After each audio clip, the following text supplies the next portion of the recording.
2025년 4월 30일 수요일 새벽 기도입니다. 오늘 말씀은 잠언 27장 18절에서 27절 말씀입니다.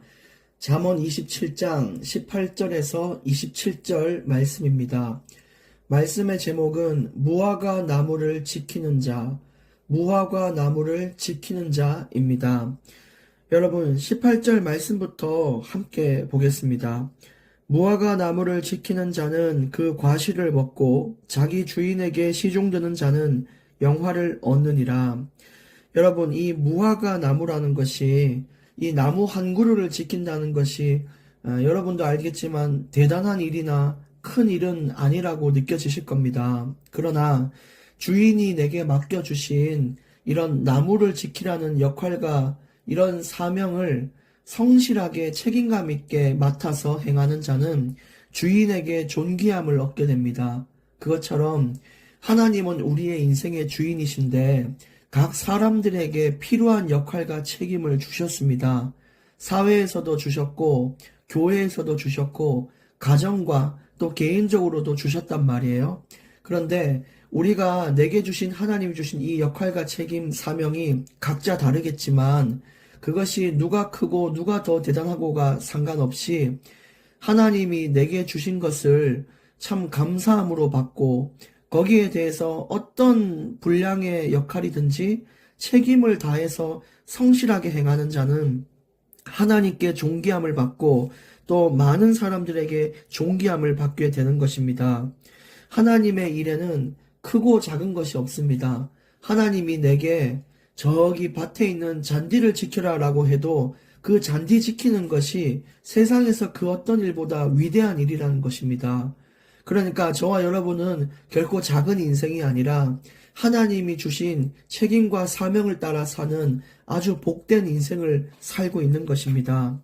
그래서 정말 우리가 이런 마음을 가지고 하나님 앞에 성실함으로 서기를 원합니다.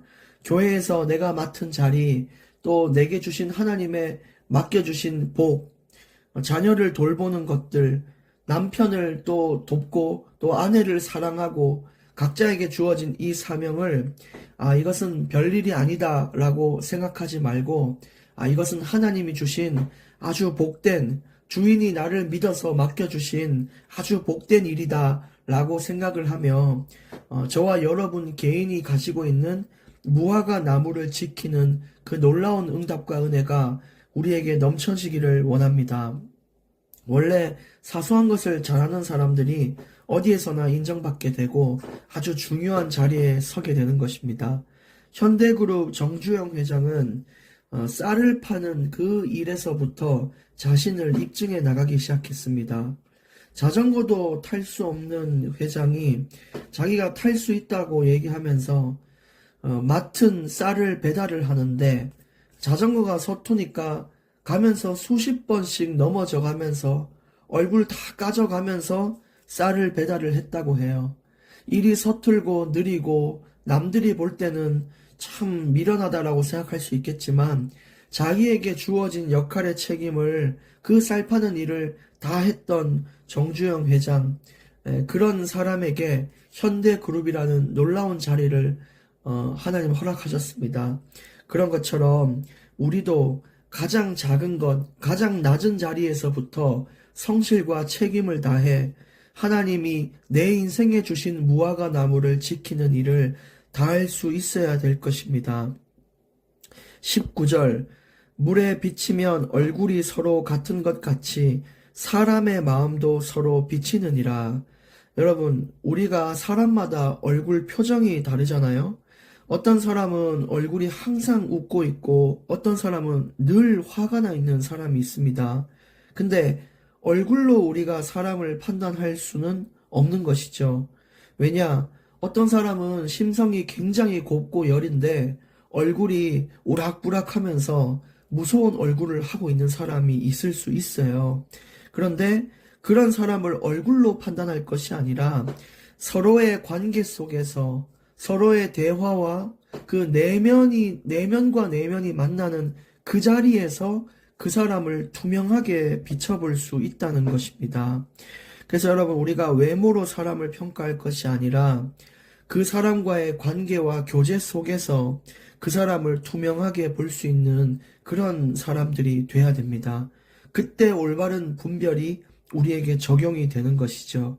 근데 우리가 항상 화나 있는 사람과 또 얘기하고 대화하고 교제도 해봤는데 그 내면 역시 분노가 가득 차고 힘들고 자꾸 사람을 괴롭게 한다.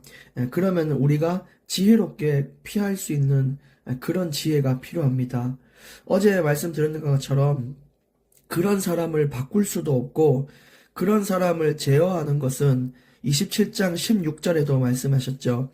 바람을 제어하는 것과 같고 기름을 움켜쥐는 것과 같습니다. 그래서 우리가 얼굴만 보고 야, 저 사람하고 안 만나야겠다 이게 아니라 그 사람의 내면을 마주하여 투명하게 그 사람을 볼 수 있는 그런 기다림이 우리에게 필요하고 그 이후에 우리에게 필요한 역할을 다 해야 될 것입니다.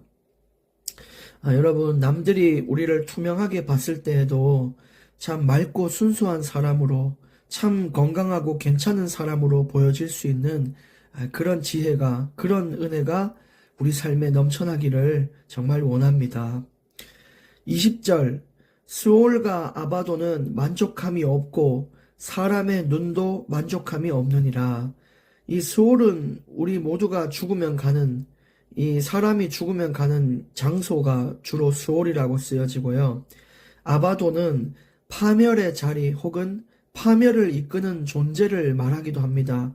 그래서 이 죽음과 파멸이 끝이 없듯이 사람 역시 만족함이 없다라는 것을 말하고 있죠.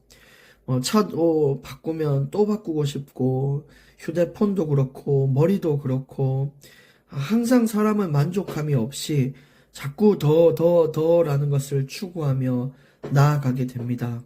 그 웹툰 작가 기안84도 그렇게 돈 많이 벌고 인기 있어도 항상 더라는 것이 자신을 채찍질하여 나중에는 좀 공황장애도 오기도 하고 여러 가지 마음의 평안이 없는 상태로 일을 하며 살았다고 해요. 그러니까 디모데전서 6장 6절의 말씀처럼 하나님이 우리에게 요구하시는 것은 자족의 마음과 또 하나님이 주신 인생에 만족할 수 있는 그런 자가 복되다라고 성경은 이야기하고 있습니다. 여러분, 오늘 우리 인생이 만족스럽길 원하고 내게 주신 자녀, 내게 주신 시험, 내게 주신 모든 경제와 여건이 우리 인생의 만족으로 보여지는 그런 복된 날이 되기를 원합니다. 21절 말씀, 도가니로 은을, 풀무로 금을, 칭찬으로 사람을 단련하느니라. 이 도가니는 은과 금을 재련하는 그릇이죠. 그것처럼 은을 재련할 때도 이 도가니에 담아서 하고 또 금을 재련할 때는 풀무와 같은 뜨거운 불로서 이제 금을 만들어 가는데 사람을 단련하는 것은 바로 칭찬이라고 합니다. 전에는 우리 사람을 단련하는 것이 훈계와 채찍질과 이런 징계라고 했는데 그거보다 더 수준 높은 판단 방법이 있어요. 그게 뭐냐면 바로 칭찬이라는 겁니다. 어떤 사람은 칭찬을 해주면 굉장히 교만해져서 이제 완전 자기 세상이 돼서 자기가 다 하려고 그러고 욕심을 부리고 사람을 정죄하기도 하고 이렇게 다른 사람을 무시하기도 하고 하는 그런 사람이 있는데 어떤 사람은 칭찬을 들으면 들을수록 이제 벼가 익으면 고개를 숙이듯이 더 겸손해지고 더 다른 사람을 양보하고 더 자신을 감추기 위해 노력하는 사람이 있어요. 그래서 여러분 이 칭찬을 통해 내가 어떤 사람인가를 또 볼 수 있고 또 다른 사람을 좀 분별할 수 있는 지혜를 가질 수 있게 됩니다. 그래서 이 칭찬도 적절히 잘 활용하셔서 남을 더 칭찬을 통해 더 잘 나아갈 수 있는 사람은 칭찬을 통해서 그 사람에게 힘을 주고 위로를 주고 이끄는 것이 중요하고 근데 이 칭찬을 통해 자꾸 잘못된 길로 가는 사람은 칭찬보다는 좀 기도하면서 기다리면서 좀 합당한 이 자세를 취하여 그들을 인도하는 것이 좋습니다. 여러분 정말 모든 사람이 같은 기준으로 되는 것이 아니고 또 모든 사람이 같은 말로 힘을 얻는 것도 아니거든요. 그래서 우리 주변을 놓고 기도하실 때 진짜 하나님이 주시는 이 말의 지혜가 필요하고 그 사람의 마음을 알 수 있는 그런 자세도 필요하고 참 한 사람을 대할 때에도 여러 가지 조건과 여건들을 고려할 수 있어야 하는데 그걸 하나님께서 주시는 지혜로 말미암아 행할 수 있을 것입니다. 22절 미련한 자를 곡물과 함께 절구에 넣고 공의로 찌를지라도 그의 미련은 벗겨지지 아니하느니라. 그래서 이런 미련한 자들 있죠. 근데 그런 사람들은 단순히 훈계로 변화하지는 않을 겁니다. 아니 너는 왜 몇 번 말하고 수십 번 말하고 이렇게 해도 안 되냐. 또 더 나아가서 손바닥도 때리고 종아리도 때렸는데도 왜 안 되냐. 참 의아하죠. 근데 그런 사람들은 단순한 훈계로 변하지 않는다는 것을 성경은 이야기하고 있습니다. 그래서 어쩔 수 없이 하나님은 그들을 변화시키기 위하여 큰 아픔과 고통을 준다는 것이죠. 결국 그것도 자신이 기회를 걷어찬 버릴 것입니다. 하나님은 내 마음을 내려놓을 수 있는 기회, 교만과 분노를 내려놓을 기회, 항상 어려울 때 기도할 수 있는 기회를 줬는데 그것을 뒤로하고 내 고집대로 행한 자에게 받는 벌로서 생각하시면 되겠습니다. 그래서 우리가 이런 아픔과 고통을 받기 이전에 하나님이 주시는 기회를 통해 변화될 수 있도록 힘쓰는 자들이 돼야 됩니다. 23절 네 양떼의 형편을 부지런히 살피며 네 소떼에게 마음을 주라. 이것도 자신의 책임과 사명을 다할 것을 이야기하고 있습니다. 내게 주신 양떼들, 소떼들, 나의 책임과 인생의 사명들을 부지런히 살피며 그곳에 마음을 둘 수 있는 자가 돼야 됩니다. 그래서 하루 동안에 항상 그것을 위해 기도할 수 있는 시간이 24시간 안에 반드시 존재해야 되고 그 중심을 보시고 하나님은 그 양떼와 소떼를 인도하실 것입니다. 그렇게 나아가야 될 것입니다. 24절 대저 재물은 영원히 있지 못하나니 면류관이 어찌 대대에 있으랴. 그렇죠, 여러분. 우리가 눈에 보이는 지금 경제와 모든 상황들은 다 사라질 것들입니다. 영원히 있을 수 없는 것들이에요. 그렇기 때문에 그것이 하나하나씩 다 사라지기 이전에 오늘 내게 주신 것을 잘 관리하기를 원합니다. 건강도 언젠간 사라지고 자녀들도 늘 잘 가면 좋겠지만 때로는 진짜 하루아침에 어긋난 길을 가는 자녀들도 있을 것이고 그렇기 때문에 늘 내게 주신 것을 돌아볼 수 있는 날이 필요합니다. 매일매일 내게 주신 것들을 돌볼 수 있는 그런 성실이 필요합니다. 영원한 건 없습니다. 그렇기 때문에 그렇죠. 그래서 오늘 내 자녀의 안부를 물으며 정말 바른 길 갈 수 있도록 돕고 내가 오늘 또 자녀를 위해 기도하고 교회를 위해 기도하고 내 인생을 위해 기도하며 또 먼 훗날 올 내가 알지 못하는 그 앞날을 위하여 오늘을 준비하는 자들이 되어야 될 것입니다. 또 더 나아가 영원한 것은 하나님이 주신 영생과 하나님과의 그 교제밖에 없습니다. 그러니까 거기에 우리가 인생을 들여야지 또 눈에 보이는 것들 때문에 너무너무 좌절하거나 낙심할 필요도 없고 거기에 인생이 전부라는 마음을 가지고 살 필요도 없는 것입니다. 그래서 기회가 되는 대로 예배에 힘쓰시고 기도에 힘쓰시고 하나님이 주시는 은혜의 자리를 힘쓰시고 내 입술을 통하여 복음을 증거하는 일에 힘쓰시고 그것이 우리가 영원을 준비하는 오늘의 삶인 것입니다. 25절 풀을 벤 후에는 새로움이 돋나니 산에서 꼴을 거둘 것이니라. 그래서 우리가 이제 산과 같은 인생, 항상 새로움이 돋는 인생을 살기 위해서 앞에 말한 지혜를 가지고 살아야 됩니다.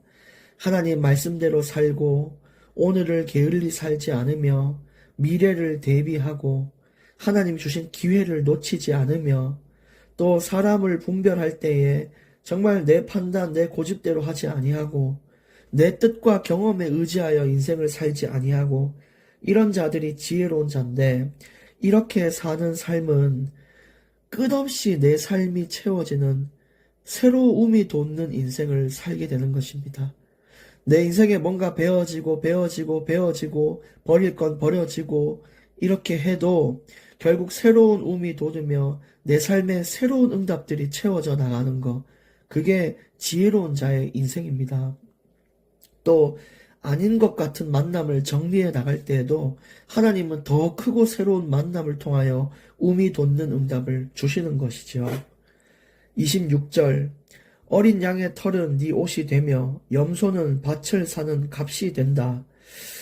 이것처럼 우리의 수고는 결코 헛되지 않습니다. 여러분 성실과 부지런 근면은 반드시 우리 인생의 축복으로 돌아옵니다.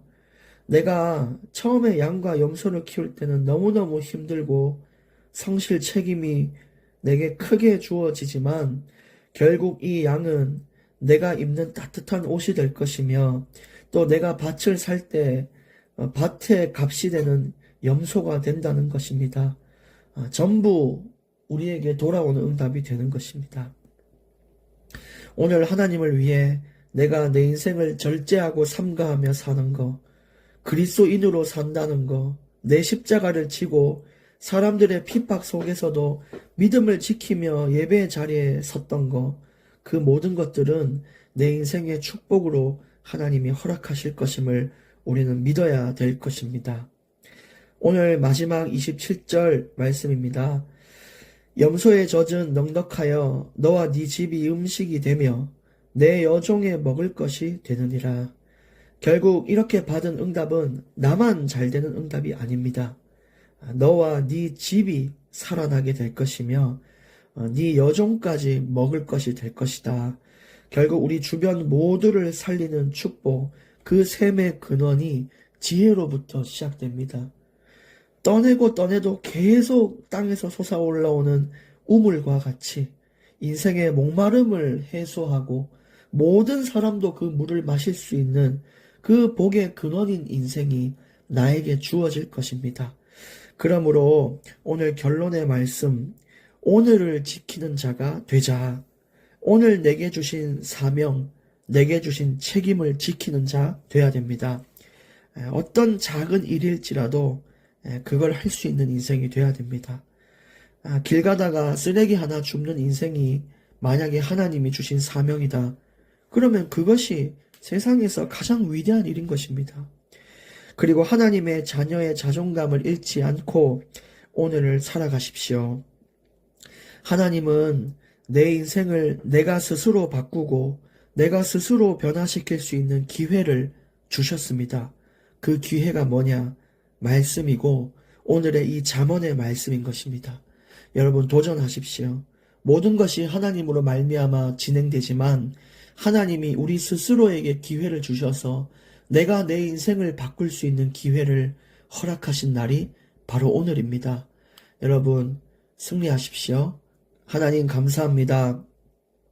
오늘 주신 말씀처럼 오늘 내게 주신 날이 정말 복된 날이며 내 인생을 바꾸는 전환점이 된 것을 믿게 하여 주시옵소서. 그래서 성실과 책임과 사명을 가지고 하나님이 주신 오늘을 살게 하시고 또 내게 맡겨주신 소떼, 양떼, 또 무화과 나무를 잘 돌봐서 하나님의 기쁨이 되고 또 모든 사람의 존귀함을 받는 복된 삶이 되게 하여 주옵소서. 모든 것을 감사드리며 예수 그리스도 이름으로 기도드립니다. 아멘.